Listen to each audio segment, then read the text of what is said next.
Lewis-Skelly dazzles, but Arsenal endure cruel ending to thrillingly intense final. Some struggle to love Mikel Arteta's side, but they went toe-to-toe with PSG in a grueling, high-grade contest. It always seemed likely, somehow, that Arsenal's season was going to come down to Gabriel Magalhaes and a set-piece. Just not ideally like this. Football does love a note of dramatic irony.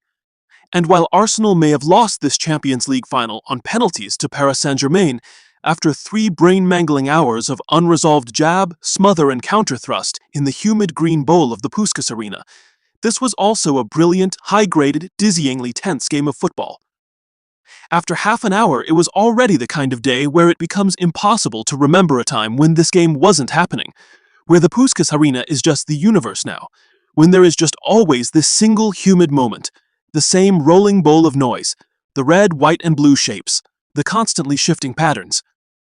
Even as the game edged into penalties at 1-1 close to 9 p.m., the night still felt like a series of weirdly vivid moments. Here is David Raya being simultaneously triple-maintained by the Arsenal pit crew, pounded on both thighs, brain fed with data by a pair of crouching men, another flooding his mouth with fresh fluids.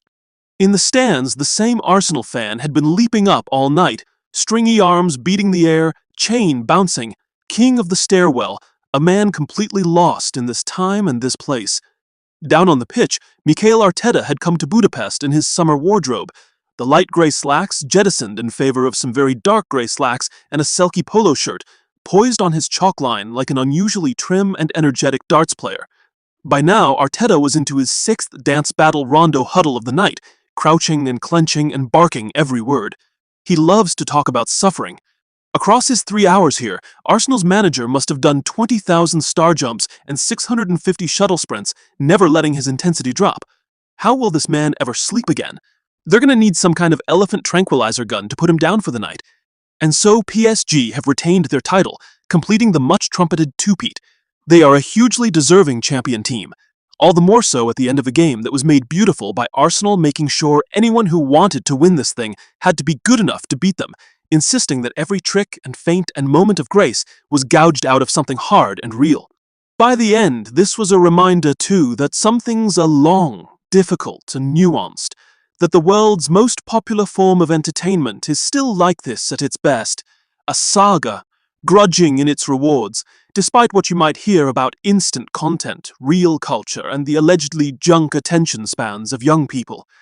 For Arsenal supporters, there will be genuine pleasure in the performance of a young team with 5 English players in it, in Arteta successfully asserting his tactical plan at this rarefied level, and most specifically, perhaps, in the performance of Miles Lewis-Skelly, who was given the hardest job in football, taking on Vitinha in a Champions League final, and was sensationally good. The Puskas Arena is a huge grey metal bowl, steeply tiered on all sides, its white mesh tubing roof leaning in over the pitch. Budapest had been clammy all day, with a landlocked Central European summer stillness in the air. The noise at kickoff captured the fan culture of these two clubs. The Paris sound is always dominated by the endlessly drumming ultras end, who basically just sing whatever is happening, a wall of people making noise near a football match. The Arsenal half of the stadium was less choreographed, more reactive, the familiarly English sense of a crowd having a conversation with itself. The Killers came out and did a really fast, sweaty medley of their songs, and nobody really asked why, and it was fine. And from the start, there were some intriguing notes in the team Arteta picked. Right back had to be Christian Mosquera, who is not a right back, who seems too upright, too square, too long in the limbs to turn and twist like a right back, and who was up against the frankly terrifying Lewis-Skelly. But he played really well in his time on the pitch. Then there was Lewis-Skelly, who completed the most extraordinary Benz-inducing redemption arc, from ghost player, filler in a vest, to facing off against the best midfield in Europe. He played 90 minutes and was fearlessly good in every one of them. Not on the bare numbers, perhaps, but in his energy and covering and game intelligence, the ability to plug every gap and always offer an angle.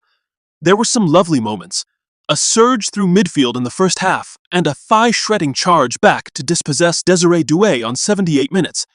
Lewis-Skelly and Declan Rice would have looked a very good option as England's starting midfield pivot at the World Cup.